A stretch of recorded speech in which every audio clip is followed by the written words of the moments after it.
ખેડબ્રહ્મા ખાતે આવેલ હરણાવ જળાશય કે જ્યાં ત્રિવેણી સંગમ થાય છે ત્યાં મોટી સંખ્યામાં લોકો પોતાના સ્વજનોના અસ્થિ વિસર્જન માટે સવારે વહેલા આવ્યા હતા।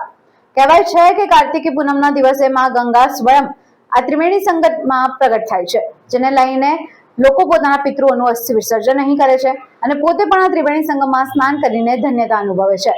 ત્યારે ખેડબ્રહ્મા નગર ખાતે માં અંબે સ્વયં બિરાજમાન છે, તો એ સાથે જ ભૃગુ ઋષિના તીર્થમાં ક્ષેત્રમાં ત્રિદેવોમાં એક એવા બ્રહ્માજી અહીં વાસ કરવામાં આવેલ હતો, જેઓના નામથી ખેડબ્રહ્મા નામ પડેલ છે।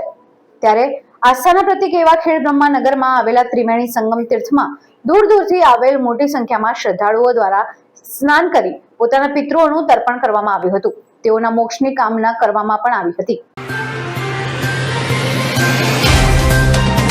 तो व्हाट्सएप, ट्विटर, फेसबुक, इंस्टा जहाँ भी आपका अकाउंट है, इसे शेयर बटन के द्वारा वहाँ पर शेयर करें।